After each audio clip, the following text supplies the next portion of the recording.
हम सब लोग भागवत जी के दशम स्कंद में कथा श्रवण करते करते नवम अध्याय में प्रवेश कर गए हैं। नौवें अध्याय में भागवत जी के भगवान की दाम बंधन लीला का वर्णन है। यहाँ पर सुखदेव गोस्वामी एकदम से भगवान की 3 वर्ष की जो लीला हुई है, ये 3 वर्ष के कृष्ण हो गए हैं, दाम बंधन लीला का वर्णन करने लगे। और समझने वाली बात यहाँ पर ये है कि यह जो लीला है, इस लीला तक ही भगवान का जो है पिताजी ने, नंद बाबा ने गोकुल में वास किया। जब दामबंधन लीला हो गई, जमला अर्जुन वृक्ष का उद्धार हो गया, उसके बाद से नंद बाबा और ने अपने सारे जितने भी ब्रजवासी हैं उनको एकत्रित करके वहां पर चर्चा की है कि गोकुल में बहुत उत्पात हो रहे हैं जब से लाला का जन्म हुआ है, इसीलिए यहाँ से हमें कहीं चले जाना चाहिए। तो सबने बैठ करके विचार किया और नंद बाबा ने अपने पैतृक स्थान नंदगांव में वहां पर शिफ्ट होने का प्लान बना लिया, सबके साथ मिलकर के वहीं चलते हैं। क्योंकि नंदगांव में पहले से ही इनके जो कृष्ण के दादा था, तो नंद बाबा के जो पिता है प्रजन्य, वो उनकी तपस्थली रही है नंदगांव, उनका वास वहीं था। किसी कारण से ये लोग गोकुल में आकर रहने लगे थे। तो 3 साल की ये लीला, लास्ट लीला हुई है गोकुल में, दामबंधन लीला। इसके बाद से नंद बाबा जो है कृष्ण को लेकर के नंदगांव चले गए। तो इसके आगे की जितनी भी लीलाएं होंगी वो नंदगांव की लीलाएं हैं। और अभी तक जितनी भी लीलाएं हमने श्रवण करी है, नामकरण इत्यादि, जो जितने भी असुरों का उद्धार जो भी सुना, तेनावर्त का आया, पूतना आई, ये सब गोकुल की लीलाएं हैं। इसके बाद से नंद बाबा कृष्ण को लेकर सारे ब्रजवासी इकट्ठे होकर के यहाँ से चल पड़े, सारी गायों को लेकर के नंदगांव में वास करने लगे। जैसे गोकुल में शिव जी कृष्ण के दर्शन करने आए हैं, जब कृष्ण का जन्म हुआ है, तो वहां पर चिंताहरण महादेव जी का मंदिर है गोकुल में, पुरानी गोकुल में। क्योंकि मैया ने शिव जी को दर्शन करने नहीं दिया था, बोले तुम्हारा ओवर रूप देख कर तो मोको डर लगे, अरे मेरा लाला तो छोटो सो है, डर जाएगो, इसीलिए यशोदा मैया ने शिव जी को दर्शन नहीं दिया था कृष्ण का। तो वहां पर शंकर जी चिंता करके बैठ गए थे। तो इसीलिए जब ठाकुर जी ने रोना शुरू किया, शंकर जी को बुलाया, बड़ी सुंदर लीला है, सुनाएंगे आपको कभी। तो जब आओगे यहाँ पर तब सुनना, दर्शन करना। तो वहां पर यशोदा मैया ने जब दर्शन कराया, तब ठाकुर शंकर जी को ठाकुर जी ने कहा कि आप एक रूप में यहाँ पर वास करो। और उस चिंताहर महादेव की विशेषता ये है कि वहां पर शिव जी अपने गणों सहित विराजमान हैं। जितने भी ज्योतिर्लिंग है, 12 ज्योतिर्लिंग है हमारे भारत में, सब जगह शंकर जी ही हैं अकेले, या फिर पूरा परिवार, मतलब पार्वती जी इत्यादि होंगे, लेकिन सारे गणों के साथ नहीं होंगे। चिंताहर महादेव जी में गोकुल में शंकर जी अपने गणों सहित विराजमान है। शंकर जी का जो शिवलिंग है उसके साथ छोटे छोटे छोटे, आप देखना छोटे छोटे ना, ऐसे उसको स्पर्श करने से पता चलता है कि वो कुछ ऐसे लगता है जैसे थोड़ा कुछ है यहाँ पर। तो वो सारे गण ही शिव जी के साथ में लगे हुए हैं, संलग्न है। तो गणों सहित शिव जी ने यहाँ पर वास किया है। क्योंकि शंकर जी की यहाँ चिंता का हरण हुआ, चिंता करके बैठ गए थे कि कृष्ण का दर्शन कैसे होगा, बाल गोपाल का। और कहते जो जन भी वहां दर्शन करने जाते हैं उनकी भी चिंताओं का हरण होता है। जैसे चिंताहरण महादेव गोकुल में है, इसी प्रकार एक, जब यहाँ से गोकुल से शिफ्ट हो गए हैं नंदगांव, तो नंदगांव में भी जो भगवान को दर्शन करने आए हैं शंकर जी, नंदगांव की लीलाओं का दर्शन करने, कृष्ण की 3 साल के बाद की लीलाओं का, उस समय भी यशोदा मैया ने दर्शन नहीं करने दिया था। फिर वहां पर भी शंकर जी आशा लगाकर बैठ गए थे। टेर कदम है नंदगांव में, तो वहां पर टेर कदम पे के पास ही अशोकेश्वर महादेव है, जहाँ आशा लगाकर बैठ गए थे कृष्ण दर्शन की। फिर यशोदा मैया ने बुला करके दर्शन दिया था और कहा था बाबा तू यहीं वास कर, जब भी मेरा लाला रोएगा तो तुम आ जाए। तो इसीलिए वहां पर नंदीश्वर पर्वत जो है, शंकर जी नंदीश्वर पर्वत के ऊपर जो विराजमान है, वहां पर जहाँ मंदिर है, नंद गांव में नंद बाबा का घर है कृष्ण का, वहीं ठाकुर जी के शरीर का जो अभिषेक का जल है वो शंकर जी के स्तर पे आता है। इस तरह से वहां रोज ठाकुर जी पे अभिषेक के जल से शंकर जी को स्नान कराया जाता है। तो इस तरह शंकर जी का भी 2 तरह से, यहाँ पर कई लोगों को इस चीज में बड़ी कंफ्यूजन रहती है कि नंदगांव में भी शंकर जी दर्शन करने आए थे और गोकुल में भी शंकर जी दर्शन करने आए थे। तो उनको लगता है कि दोनों जगह ऐसे कैसे हो सकता है कि एक जगह सही होगा या एक जगह गलत होगा। तो शंकर जी दोनों ही जगह आए हैं दर्शन करने, अलग अलग लीलाओं में बार बार आते हैं दर्शन करने। तो इस प्रकार ये दाम बंधन लीला जो है, ये गोकुल की लास्ट लीला है। इसके बाद से नंद बाबा ने शिफ्ट का होने का प्लान बना लिया था। अब यहाँ पर सुखदेव गोस्वामी बड़े प्रेम से वर्णन कर रहे हैं। हम इस कथा को विस्तार से सुनेंगे, क्योंकि ये कार्तिक मास की लीला है, भगवान की दामोदर की दीपावली के दिन की। गिरिराज गोवर्धन धारण लीला भी ठाकुर जी की कार्तिक मास की ही है। कंस वध भी कार्तिक मास में ही हुआ है। कई लीलाएं ठाकुर जी की कार्तिक मास में हुई हैं, अलग अलग सालों में। जैसे दामोदर लीला तो तीसरे साल की लीला, भगवान के जन्म के बाद तीसरे साल की लीला है। तो 8वें वर्ष में जब कृष्ण प्रवेश किया तब की लीला है गोवर्धन धारण लीला। अब देखा जाए तो कर्म के हिसाब से तो अभी ये तो तीसरे साल की लीला, तो हम बीच बीच में बहुत सारी लीलाएं सुनेंगे। लेकिन अगर सब भक्तों ने कहा तो हम ये भी कर सकते हैं कि हम गोवर्धन धारण लीला को पहले श्रवण कर लें, क्योंकि वो भी कार्तिक मास की ही लीला है, बड़ी ही सुंदर लीला है।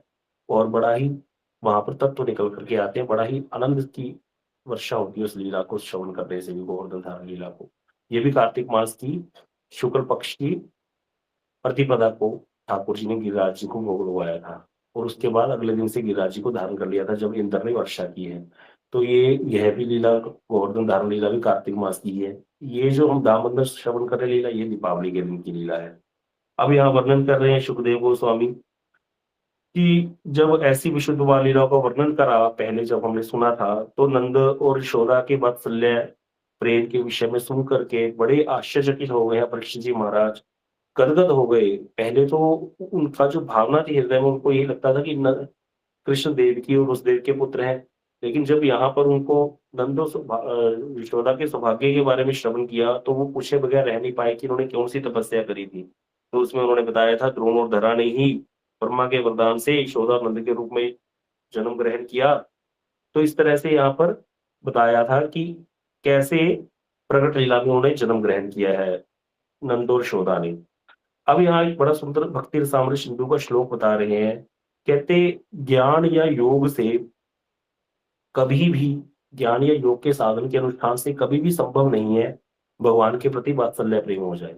ब्रज में वास, गोकुल की लीलाएं, भगवान की लीलाएं, इन जगहों पर कभी भी वास संभव नहीं है ज्ञान या योग के प्रयास से।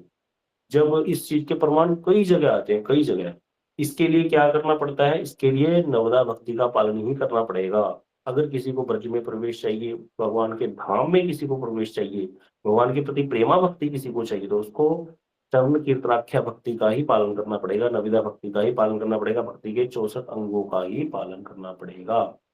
वहां पर ये कर्म मिश्रा, ज्ञान मिश्रा या इस तरह की भक्ति से कुछ होगा नहीं।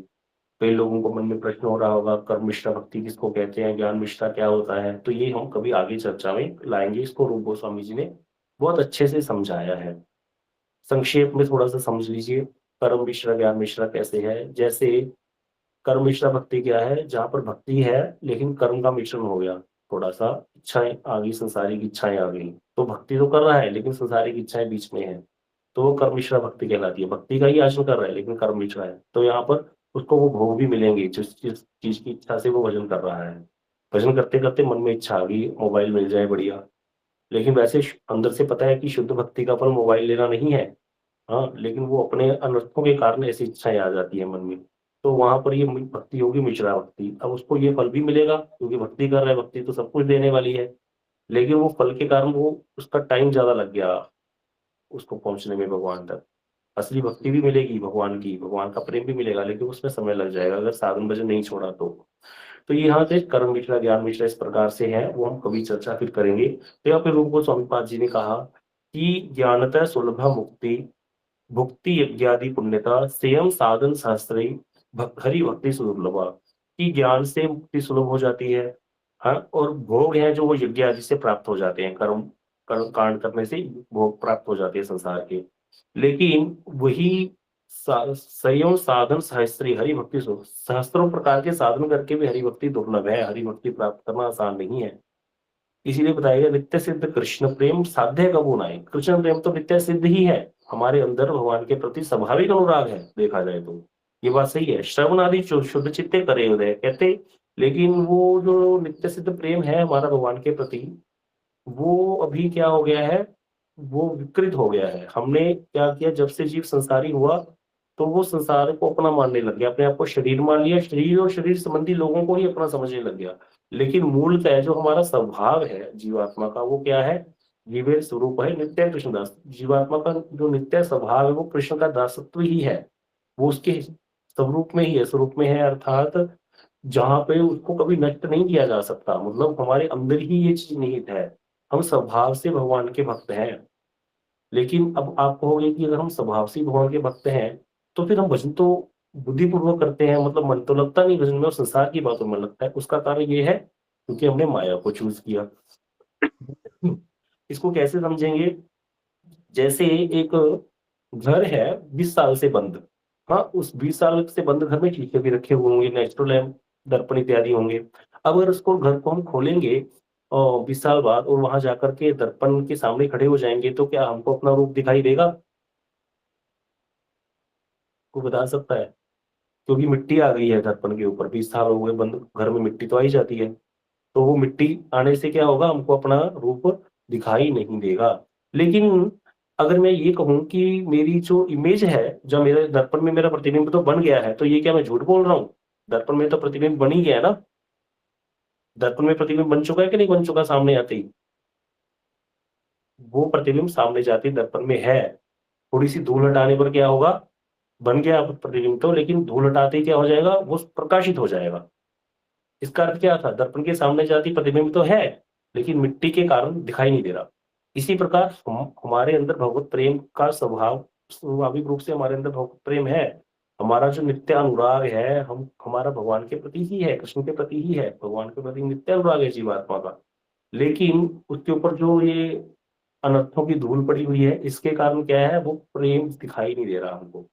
तो जैसे ही ये अनर्थ हट जाएंगे, तो वो चीज हमारे सामने प्रकाशित हो जाएगी। जैसी धूल हटी, दर्पण में हमारे को अपनी जो है शाही दिखने लग गई, प्रतिबिंब दिखने लग गया, दर्पण में हमारा मुंह दिखने लग गया।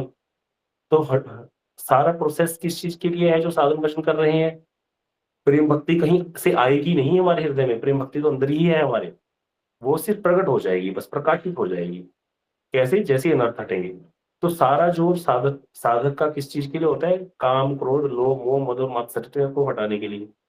लेकिन ये काम, क्रोध, लोभ, मोह, मद, मात्सर्य है और ये जितने भी अपराध हैं, ये इसको भी हटाने के लिए भक्त ज्यादा चेष्टा नहीं करते। भक्त क्या करते हैं? श्रवण भक्ति का अनुष्ठान करते हैं। अभी जो हम कर रहे हैं, कीर्तन कर रहे हैं, भगवान की कथा सुन रहे हैं, इससे धीरे धीरे धीरे धीरे अपने आप गंदगी जो है बाहर आ जाती है। तो इसके लिए श्लोक है, स्मृताम स्वकथा कृष्ण पुण्य श्रवण कीर्तना। जो व्यक्ति भगवान की कथा श्रवण करते हैं, हृदयंतस्थो ही अवद्राणी विधुनोति सुहृत्स्ताम। भगवान हृदय में प्रवेश कर जाते हैं कथा के माध्यम से, उसके कीर्तन के माध्यम से भगवान हृदय में प्रवेश कर जाते हैं।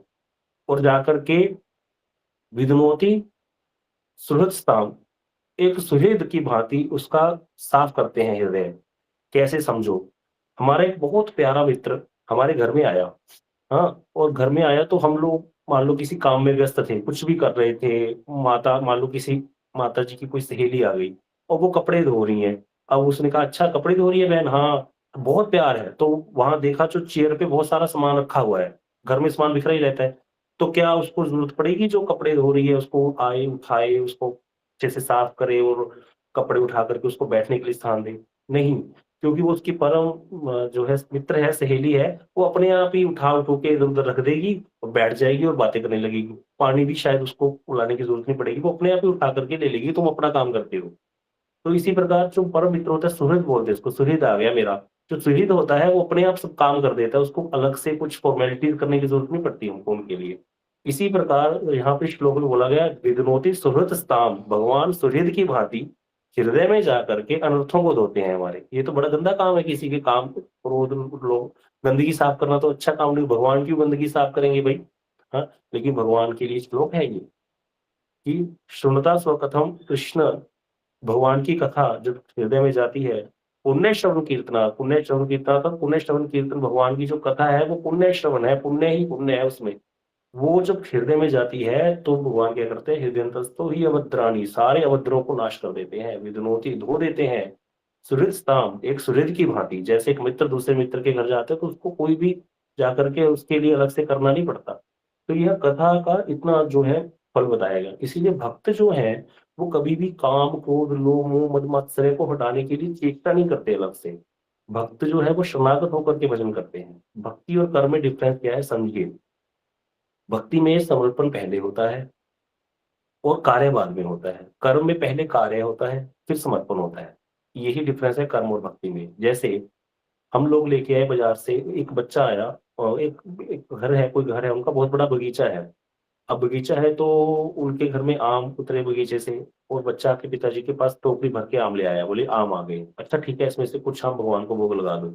हाँ, और फिर बाकी के आम हम लोग खाएंगे या इसको बेचेंगे। तो ये तो हो गया कर्म। कर्म और कर्म किया, आम आए, समर्पण कर दिया भगवान को, पहले कर्म किया फिर समर्पण कर दिया।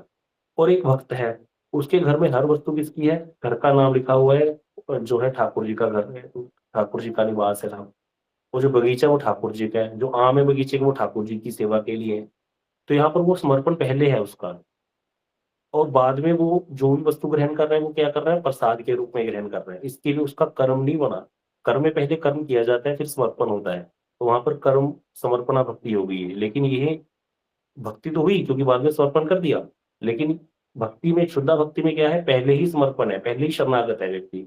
शरणागत पहले है, समर्पण जो है पहले है, बाद में उसको ग्रहण कर रहा है तो वो प्रसाद के रूप में ग्रहण कर रहा है। तो प्रसाद के रूप में ग्रहण करने में कोई दोष नहीं होता। प्रसाद के रूप में हम भगवान के घर में रह रहे हैं, भगवान का प्रसाद पा रहे हैं, तो उसमें कोई दोष नहीं, वहां पे कर्म बंधन हमको लगेगा ही नहीं। इसीलिए अनर्थों का नाश बहुत जल्दी होता है। भक्त कभी भी अलग से चेष्टा नहीं करते काम, क्रोध, लोभ, मोह, मद मात्सर्य को हटाने के लिए। तो इस तरह से ये जो यहाँ पर बता रहे, नित्य सिद्ध कृष्ण प्रेम साध्य कबू नाय, क्यों इस बात की चर्चा करी श्री रूप गोस्वामी जी की, जो ये यहाँ पर कोटेशन यहाँ पर क्यों ली चैतन्य चरितमृत से, क्योंकि यहाँ पर विश्वनाथ चक्रवर्तीपाद जी ने कह रहे, यहाँ पर जो नंद और यशोदा है, यहाँ पर इनका ये कभी नहीं सोचना चाहिए कि इन्होंने साधन किया इस तरह से, ज्ञान का सुलभ, कि ज्ञान का साधन किया होगा या योग का साधन किया होगा। नहीं, इन्होंने शरणाख्या भक्ति का, कीर्तनाख्या भक्ति का साधन, क्योंकि भगवान की लीलाओं में प्रवेश, अगर जो नंद और यशोदा जो है दोनों धरा जो भी बने, वहां पर कोई साधन से नहीं हो सकता कि साधन कोई व्यक्ति करेगा, ज्ञान का साधन करेगा और उसको भगवान के प्रति वात्सल्य प्रेम आ जाएगा, ऐसा कभी नहीं हो सकता। इसकी एक दो एग्जांपल्स और भी हैं। जब नाभाजी भक्तमाल लिखने लगे थे, तो उन्होंने कहा था अपने उनके गुरुदेव ने उनको कहा तुम भक्तमाल लिखो। उन्होंने भक्तमाल लिखना के लिए बोला कि गुरुदेव मैं कैसे लिखूंगा भक्तमाल, ये तो बहुत मुश्किल कार्य दे दिया मुझे। बोले क्यों? बोले क्योंकि सब भक्तों का स्वभाव अलग अलग है, मैं कैसे सामंजस्य कर पाऊंगा। जैसे एक तरफ तो मार्कंडेय जी हैं, जो क्या कह रहे हैं, भगवान का भजन कर रहे हैं, किसके लिए, क्योंकि उनको भगवान की माया का दर्शन करना है, ठीक है, उनका चरित्र लिख दिया। दूसरी तरफ सुखदेव गोस्वामी है, जो माता के गर्भ से बाहर ही नहीं आ रहे। क्यों? बोले मैं माया का दर्शन ही करना चाहता। अब इसका समझ से क्या करोगे, कोई व्यक्ति पढ़ेगा इनकी कथाओं को, कहेगा एक तो माया का दर्शन करना चाहता है, एक माया का दर्शन ही नहीं करना चाहता। भगवान को कुछ पल के लिए माया का पर्दा हटाना पड़ा, तब सुखदेव गोस्वामी माता के गर्भ से बाहर आए, बिल्कुल निर्लिप्त है संसार से। और मार्कंडेय जी माया देखना चाहते हैं भगवान की। तो कहाँ पर ऐसे कई भक्तों में आप देखना, कभी भक्तों में ऐसा होता है विरोधाभास लगता है, वो अपनी जगह सही होते हैं, दूसरा व्यक्ति अपनी जगह सही होता है। तो यहाँ पर उनको आज्ञा दी उनके गुरुदेव ने कि आप जिस व्यक्ति का चरित्र जैसा है उसको वैसा लिखो, ज्यादा उसमें एक्सप्लेनेशन नहीं देनी है, जैसा चरित्र उनका जैसा है उन्होंने जैसे भजन किया वैसा लिख दो। तो उन्होंने कहा वो मैं कैसे लिखूं? बोले जिस भी भक्त को आप स्मरण करोगे उसका चरित्र आपके हृदय पटल पर आ जाएगा, स्मृति में आ जाएगा, फिर आप उसके लिख देना। ऐसे ही वो करते गए। लेकिन जैसे ही वो ब्रज के भक्तों का स्मरण करने लगे, तो ब्रज के भक्त उनके स्मरण में नहीं आए। अर्थात रूप गोस्वामी जी, सनातन गोस्वामी जी, जितने भी स्वामी हरदास जी महाराज, ललिता सखी के अवतार, इनका चरित्र वो लिख ही नहीं पा रहे थे। उनको आ ही नहीं रहा उनकी स्मृति पटल पर। कोई भी जितने भी ठाकुर जी की सखियों ने अवतार लिया, जहां पर ठाकुर जी के सखा जिन्होंने अवतार लिया, उन सबके चरित्र वो नहीं लिख पा रहे। तब फिर अपने गुरुदेव को स्मरण किया, तो उन्होंने कहा कि ये अभी तक जितने भी तुमने लिखे हैं चरित्र भक्तों के, वो ज्ञान विशिष्ट कारण विशिष्ट भक्त हो सकते हैं। अभी शुद्ध भक्तों के लिए आपको शरणाख्या भक्ति का पालन करना पड़ेगा, कीर्तनाख्या भक्ति का पालन करना पड़ेगा। तब उन्होंने कीर्तन किया, फिर उन भक्तों को कीर्तन करके पुकारा, जब तब जाकर के उनके चरित्र हृदय में आए हैं। तो इसका अर्थ क्या हुआ, जब तक हम श्रवण कीर्तन ही करेंगे तो हमारा रस में प्रवेश नहीं हो सकता। इसीलिए हमारे गुरुदेव की, हमारे महाराज जी की हमारे पर कितनी बड़ी कृपा है।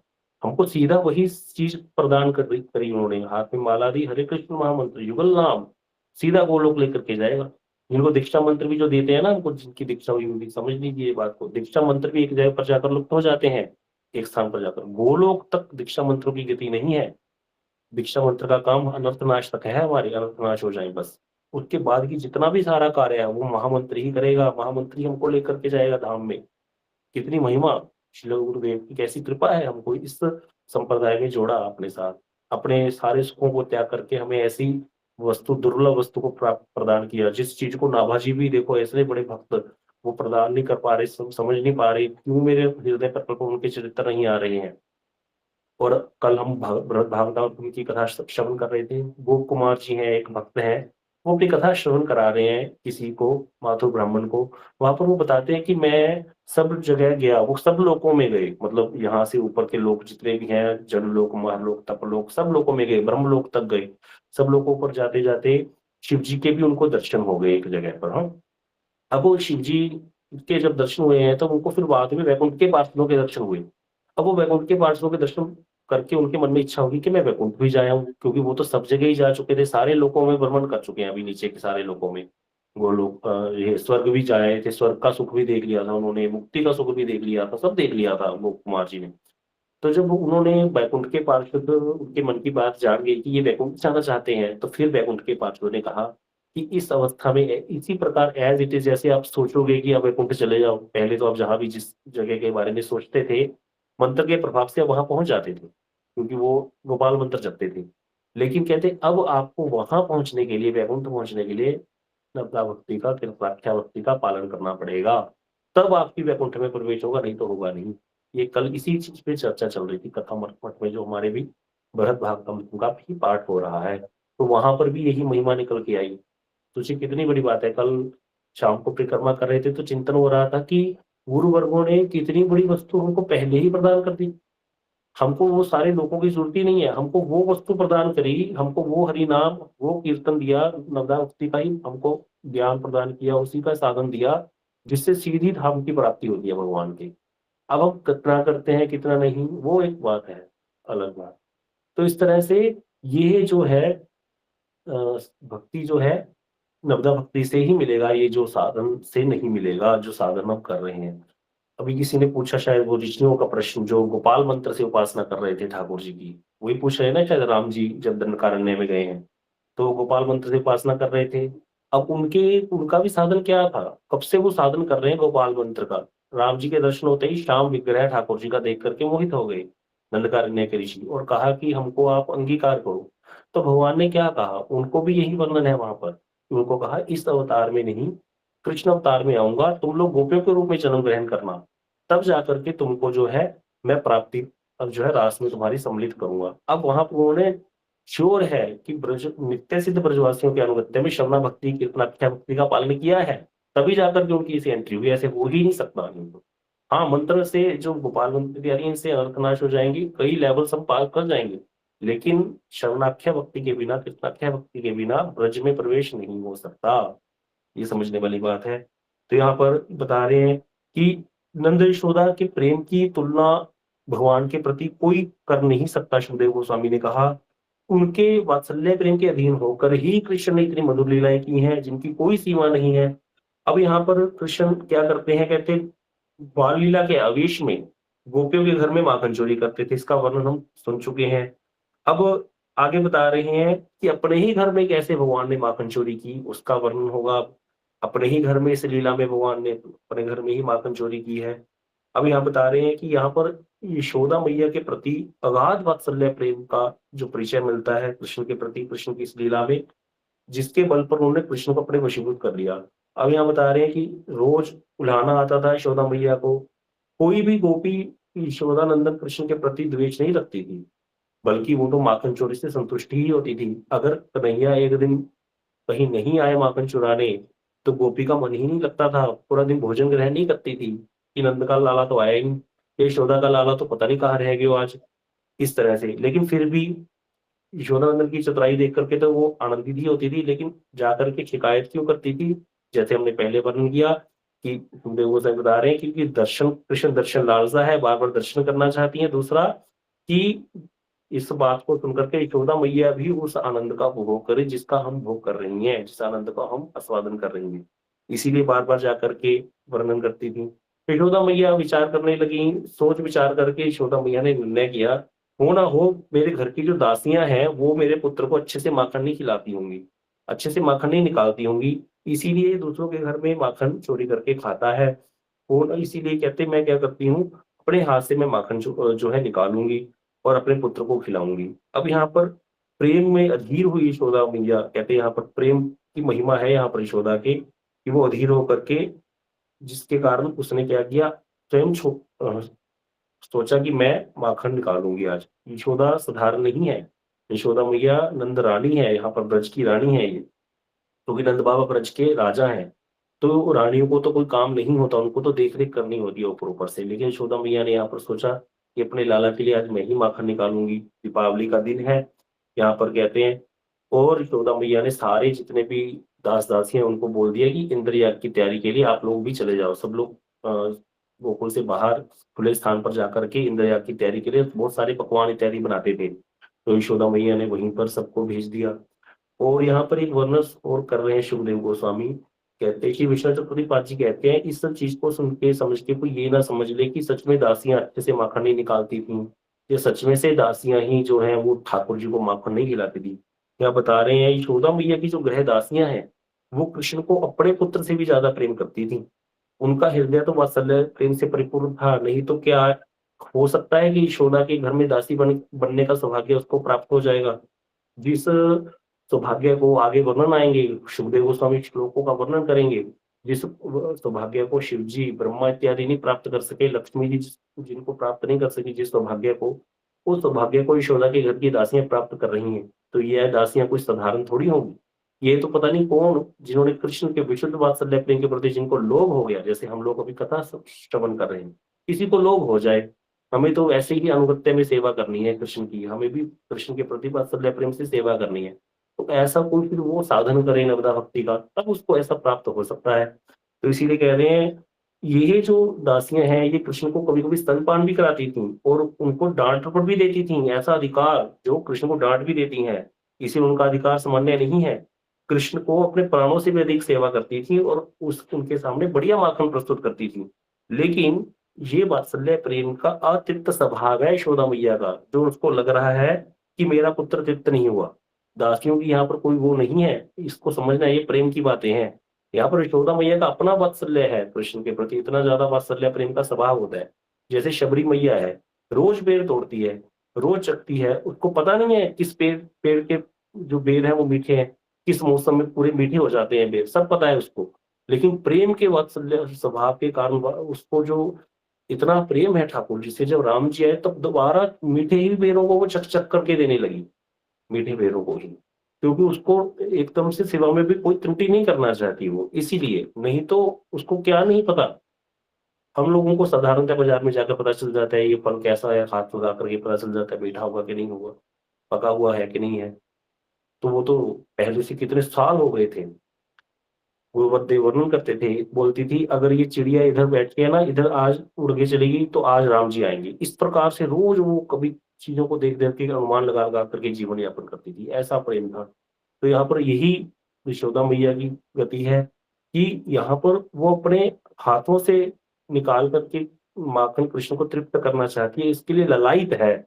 बाकी दास-दासियाँ तो अपनी सेवा में कभी भी कोई त्रुटि नहीं करती थीं। तो अभी हम ये समय हो गया है, कल इस कथा को आगे श्रवण करेंगे धीरे-धीरे। ये बड़ा सुंदर कथा है कार्तिक मास की दामोदर लीला। अब यहाँ पर यशोदा मैया को माखन निकालने देते हैं कृष्ण के लिए और आगे की लीला कल हम श्रवण करेंगे। वांछाकल्पतरु कृपा सिंधुभ्यो दानं पावनेभ्यो वैष्णवेभ्यो नमो नमः।